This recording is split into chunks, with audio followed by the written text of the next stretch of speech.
Selamat bertemu kembali dalam acara renungan hari ini. Damai sejahtera dan kasih karunia dari hari ke hari untuk Bapak, Ibu, Saudara-saudara semua dari Allah Bapa kita dan dari Tuhan Yesus Kristus. Ayat hari ini diambil dari Yesaya 43 ayat 18 dan 19. Firman Tuhan, janganlah ingat-ingat hal-hal yang dahulu dan janganlah perhatikan hal-hal yang dari zaman purbakala.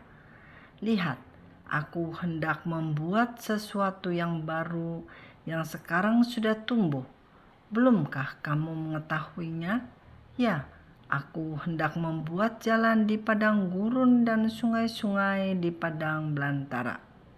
Saudara, jangan mengingat-ingat peristiwa di zaman dahulu, baik atau buruk. Hal itu tidak ada sangkutannya dengan masa kini. Masa lalu hanya sebagai share cerita singkat yang ada fungsinya, ada gunanya sebagai sumber informasi yang berguna untuk mereka yang memerlukan informasi tersebut. Masa sekarang adalah saat kasih karunia Tuhan yang dengan porsinya akan dilimpahkannya kepada kita. Kita harus siap menerima itu besar atau kecil.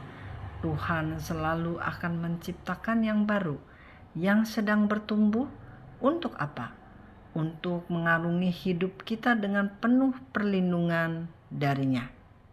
Diambil ayat dari Yesaya 43 ayat 20. Binatang hutan akan memuliakan aku, serigala dan burung unta, sebab aku telah membuat air memancar di padang gurun dan sungai-sungai di padang belantara untuk memberi minum umat pilihanku. Saudara, padang gurun sangat langka dengan sumber air yang memancar. Apalagi sungai di padang belantara benar-benar sangat jarang sekali. Tetapi Tuhan menciptakan yang tidak mungkin menjadi mungkin. Dia memberi minum umatnya dengan yang tidak mungkin itu. Tuhan, pencipta segala sesuatu baik good maupun evil, yang baik dan juga yang buruk. Ayat di Yesaya 45 ayat 7 membuktikan ini. Yang menjadikan terang dan menciptakan gelap, yang menjadikan nasib mujur dan menciptakan nasib malang. Akulah Tuhan yang membuat semuanya ini. Saudara, nasib mujur dan nasib malang di sini dalam King James-nya adalah I make peace and create evil. Peace adalah shalom atau Tuhan Yesus sendiri. Tuhan berdaulat akan nasib kita, baik atau tampak buruk. Semuanya kita harus percaya bahwa hal itu untuk kebaikan kita. Dan kita jangan mempertanyakan hal ini karena ini adalah hak pencipta atau hak Tuhan. Bersyukurlah senantiasa. Diambil dari Yesaya 40 ayat 31, tetapi orang yang menanti-nantikan Tuhan mendapat kekuatan baru. Mereka seumpama Raja Wali yang naik terbang dengan kekuatan sayapnya. Mereka berlari dan tidak menjadi lesu. Mereka berjalan dan tidak menjadi lelah. Saudara, arti dari menanti-nantikan Tuhan dalam King James-nya adalah bind together, atau berarti terikat bersama Tuhan. Biarlah kita menjadi orang yang terikat kencang-kencang dengan Tuhan, bergaul dengan Tuhan, karena Tuhan berjanji agar kita mendapat kekuatan baru, dan juga berjanji bahwa kita akan berlari dan tidak menjadi lesu, dan berjalan tidak menjadi lelah.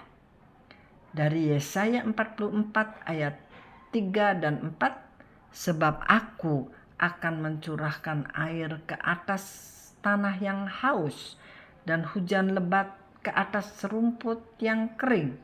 Aku akan mencurahkan rohku ke atas keturunanmu dan berkatku ke atas anak cucumu. Mereka akan tumbuh seperti rumput di tengah-tengah air, seperti pohon-pohon gandarusa di tepi sungai. Saudara, ayat ini mempunyai arti yang hampir sama dengan yang di atas, bahwa Tuhan akan mendatangkan hujan lebat yang jatuh di tanah yang kering. Berarti berkat dari Tuhan akan jatuh kepada keturunan kita, ke anak cucu kita. Mereka akan tumbuh subur seperti rumput di tengah-tengah air. Amin. Demikianlah renungan hari ini. Sampai bertemu di renungan lain kali. Kasih karunia demi kasih karunia untuk Bapak, Ibu, saudara-saudara sekalian. Haleluya.